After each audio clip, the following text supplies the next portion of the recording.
Natalie, your Friday hostess, and this week's topic is working with magical creatures. My hair today, as you can see, is wet. I just took it out of my towel turby. I actually thought about keeping that thing in my hair because my hair is pretty wild, but I'll just let it air dry. Today I am filming out of doors for a couple of reasons. One, my daughter's sleeping and I didn't want to wake her up. It's one of the few days she actually gets to sleep in. And two, today's topic being working with magical creatures, I wanted to put myself out into the elements. So today you may get the ambient noise. It's a little bit breezy. It's not super windy, but it's a little bit breezy, as you can see by the trees behind me. So you may get a little bit of wind rushing through the video. If that's the case, and the sound quality is poor, I apologize for that. But the lighting is really bad in my house too, and I figured the lighting here would be much better. So getting into the topic of working with magical creatures, this is a topic that we talked about a couple of seasons ago on this channel. And so I'm not going to go into as depth as I did in that video. I refer you back to, I believe it was season 2 or season 3, where we did working with magical creatures. However, I am going to touch on a few points that I think may be slightly different than what I talked about in my previous video. I did not go back and rewatch my video, so if I hit on the same things, I'm sorry, but that's how it goes. First off, the first thing I'm going to say about working with magical creatures is that you have to remember that magical creatures, being magical, are not physical creatures. They are creatures that are created through myth, lore, and we believe that as above, so below. So there's a manifestation of those creatures in the physical world, but it's not a physical manifestation of the creature. Like, I'm not going to walk out my back door and find a dragon standing there. However, you can call upon the energies of these creatures to help you or aid you in your workings. Now, I say call upon, and I want to talk about that because I've always had a problem with the nomenclature of working with deity or working with magical creatures, because these are creatures that are beyond our powers. They're not at our beck and call. These are not things that you can just say, hey, you, come here and help me out, and it's going to do it. You have to remember that you're dealing with something that's had such a lore behind it and such a mythos behind it that it has taken on a life force of its own, so to speak. So when you are asking these creatures for their assistance, whether it be deity or whether it be a mythical creature of some sort, you need to be respectful of that creature's individual being. So always be sure to give some sort of an offering, and my offerings vary depending on the workings that I'm doing, why I'm needing their assistance, or what I'm hoping to gain from their assistance, so to speak, and the aspects of the creature itself, its own history and culture and that sort of thing. So, for example, if I'm working with dragons, I might be so specific as to say I want to work with a dragon that is associated with maybe an Asian culture, because dragons are one of the few things that their lore exists in almost every culture of the world. You see it in the Mayans, you see it in the Aztecs, you see it in the Indian cultures, you see it in the other Asian cultures, China, Japan, England. I believe it was Saint Andrew who supposedly slayed the last dragon. Now, I mentioned in the last video, it's my personal belief, my personal theory, that dragons were dinosaurs that had not been killed off yet. Fire breathing, maybe not necessarily. I think perhaps steam was seen coming from one of these creatures' mouths at some point, and you know, being humans and being flawed and making assumptions as we do and building on schema that we already know in our brain, we associated steam with smoke, smoke with fire. Therefore, the idea that dragons could breathe fire came to light. That's my personal theory on where they came from. That may not necessarily be true, but that makes sense to me. It seems logical. So, but we have come to believe in our minds that dragons can breathe fire, and so we associate them with the element of fire. They're associated with the element of air because a lot of them are seen as flying. Some dragons are associated with the element of water because they're water dragons. They're things. So if I'm calling on a specific type of dragon, my offering will vary if I'm wanting that kind of power, because there are certain aspects of dragons that are archetypal in the myth that are universal. Wisdom, knowledge, power, strength, and the ability to induce a certain amount of fear. Okay, so those are things that you may want to call upon in working, like a binding working, or perhaps just a power boost to your spell work. I'm sorry, my hand is peeling and I don't know why. So if you're calling upon those kinds of energies, then you want to consider what kind of dragon may you want their help. So that made no sense at all. Okay, you may want to consider the type of dragon whose help you are seeking. There we go. And make an offering that is appropriate to that. So if it was a water dragon, you may want to offer some type of water. The same thing if you're working with a water spirit like an undine. You want to give some offering that's going to be appropriate to that spirit. It would not make sense to offer something like blueberries to an undine. They're not going to care about that because they're not creatures of the land. So, but if you want to work with gnome power, perhaps then you might offer something like that. The same thing if you're working with a dryad and you're wanting dryad energies, then you wouldn't give incense as an offering to a dryad because you want to give something that's going to be meaningful to a dryad. And since dryads are associated with trees, you would give something from a tree, maybe some acorns, offer a bowl of acorns or things like that. Now, one of the things that I want to get into in this video too when working with magical spirits is, or magical beings, be aware of what you're doing, because I think a lot of times people not only neglect to be respectful of the creature whose help they are inquiring about or asking for or seeking or hoping to gain, but I think that they also think that once the spell is done, okay, I made my offering, the spell's done, it's done. That's not necessarily the case. And what I want to be specific about here for me is I work with the Fae. I work with the Fae pretty extensively because my family is Celtic in background, and so I feel a special connection to the Fae. Now, when you invite the Fae into your home, they do not leave necessarily. Excuse me, one moment. My butt is vibrating. Oh, okay. The Fae do not necessarily leave, and in fact, I find that they don't leave. They make their home in your home. So you want to be respectful of that and understand that once you invite these creatures into your space, especially your sacred space, they're going to be likely to stick around for a while. And just because you release them out, which you should do, you should invite them to go, you should not ever make them feel unwelcome in your space, because then you are inviting a lot of trouble, and particularly with the Fae, because the Fae tend to be very temperamental, so to speak. They tend to be very mischievous.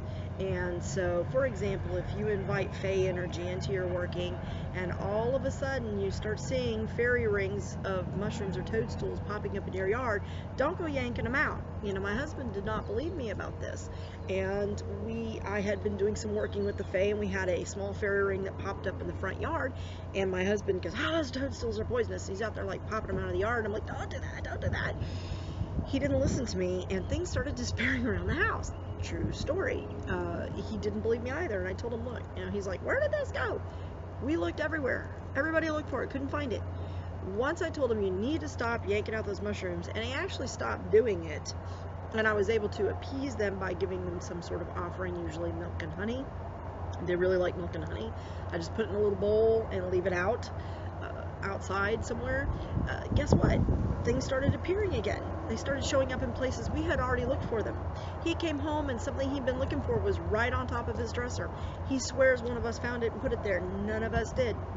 None of us did. It just showed up there. Same thing with my keys. I could not find my keys to my office anywhere. My assistant and I looked for them all over the place, and I was in a panic because without those keys I couldn't get into my other office. Because the deadbolt was locked, and we looked everywhere, could not find them. Full on panic. My assistant was going through my car helping me look for them. Should we check the glove compartment? Everything. No, couldn't find them. The next day I ended up opening the glove compartment. They were sitting right there.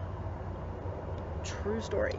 So you want to be cautious anytime you're doing this. Remember that these creatures have been so ingrained in the mythos that they have taken on a life force of their own, and so you need to treat them with respect.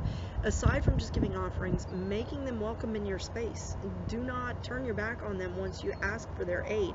They need to be made to feel welcome within your space all times. So be very cautious who you choose to work with, what creatures you want to take in, what energies you want about you all the time, because they may be likely to stay. So don't be upset if you find that that dragon energy is still staying about and there's something going on because of that, or that undine or that gnome spirit is hanging about. Make them feel welcome in your home in some way, okay? Just to keep the peace, so to speak. Now, why would you want to work with magical beings? I touched on this just a little bit, in that you may want to utilize specific energies that are related to them. perhaps you're using the elemental spirit creatures to bring in that element into your working, like we talked about in the previous videos about spirit and earth and water, that sort of thing. A lot of times people will bring in those elements into their workings so that they can add a boost of energy or some additional creativity, spontaneity, power to their working. And a lot of times that's why people choose to work with magical beings. So that may be one way. Another way you can do it, I will sometimes inscribe a sigil that has some sort of symbolic representation of that creature in the candles. Perhaps when I dress my candles, I may create a special oil that holds what I think are energies of those different creatures. And so it may be something that I will make a special oil that I will call like dragon oil or undine oil or something like that. I may use it in conjunction with sigils to anoint my candles and call upon those energies to help in the working. Especially things like if I find that I'm stuck in a rut and I'm wanting more of a flow to my life, a lot of times I'll call upon water spirits to aid me with that, to increase the flow of creativity or to increase the flow of the energies in my home. If things are feeling stale or we're fighting constantly because things seem to be stuck the way they are, I will call upon the undines to aid me in creating flow in my life to keep things going. Money flow, I use them often for that, and I find it to be very beneficial.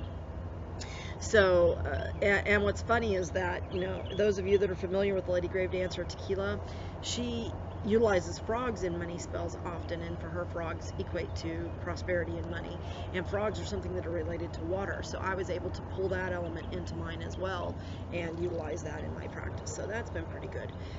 But I will use like dragon energies if I'm wanting to infuse some sort of wisdom into a situation. If I'm seeking wisdom in a particular situation, or I want fire and power to something, I will bring in something like that. And in a case like that, I may offer something like sulfur powder as an offering to the dragon spirits. A lot of people, sometimes I'll offer incense, because incense is related with both air and fire, just as dragons are. And a lot of people think, oh, you probably use dragon's blood. No, actually I don't. To me, that's almost a little disrespectful. Why do you want to offer the blood of the creature that you're trying to help? And I realize it's not really dragon's blood, it's a sap. So before y'all get on me about that, I know it's a resin, okay? It's just because of the name and the color, why would you associate that? That to me seems disrespectful. So what I will do again is I will take a look at the type of dragon that I may be invoking, or if I may be invoking just general dragon energies, then I will offer something that I think is something a dragon may like sulfur powder. Or if it's a water spirit, I may, a water dragon, I may offer water. If it's, or salt, because I think that since they tend to live in the bowels of the earth in a cave, that may be something I may offer too. So I will offer things like that instead, or I will offer incenses that are from the region perhaps they're coming from. I may offer a food like rice or some sort of a grain, something that you may think that a dragon might eat, fish, something like that. And those things I will put back into the earth so that it will continue to give back and grow. I am so sorry, it's driving me nuts. So anyhow, those are just some of the ways in which I work with magical spirits and magical beings. You have to be really cautious, again, that you always make some sort of an offering, that you give your thanks, that you release them and say, I appreciate you working with me. I now release your power, because pent-up power is not something you ever want to have around either, but be prepared for them to stick around for a while, because they may decide they like you and want to stick around. Plus, they may need to stick around in order to keep the energy that you've requested going in your working. And that's something that I think would make a good topic that might be a good topic for next season, actually, is feeding spells, or how to keep your spell work going, or why might your spell work be ineffective. And sometimes it could be because you've released the energy before it's fully had a chance to manifest itself. So that may be something to touch on. But that is something that I found to be true in working with magical beings, is sometimes they need to stick around. You might release them and let them know, hey, I am releasing you at your will, but again, make it at their will, because they may feel they need to stick around in order to aid you further in the working that you're doing. So those are just some of my personal rules in working with magical creatures. There are a plethora of magical creatures within the mythos. Any of the creatures that you can think of: griffins, dragons, undines, imps, the fae, the banshee. I know people who work with banshee energy.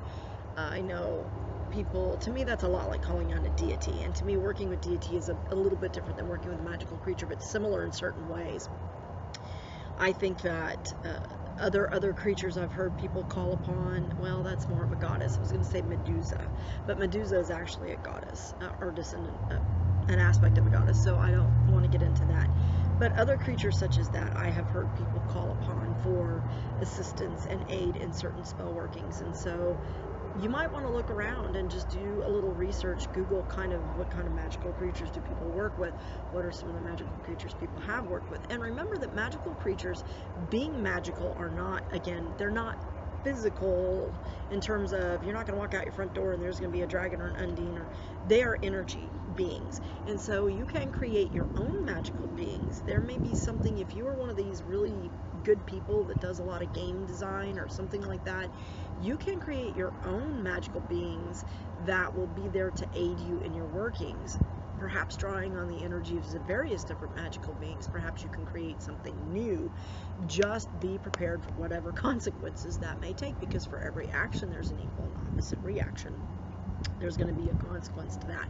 So be sure that you're familiar with the creature you're creating intimately, and that you know how to work with this creature and be respectful for this creature, what offerings they may want, etc., etc., so that you don't create something that gets out of hand. But that is something I kind of encourage people to do, because I think that we have our own power within us, and things are called to us for certain reasons, and so we may create things of our own being to aid us in a time of need. Just remember that they may want to stick around for a while. So I hope that this video has been a little bit helpful to you. I realize it's a little bit shorter than some of my other videos, but since we talked on this topic previously, like I said, if I can find the video, I'll link it in the down bar. I may not, I don't know. But it might be something that you want to look back on previous seasons if you haven't viewed us for a while.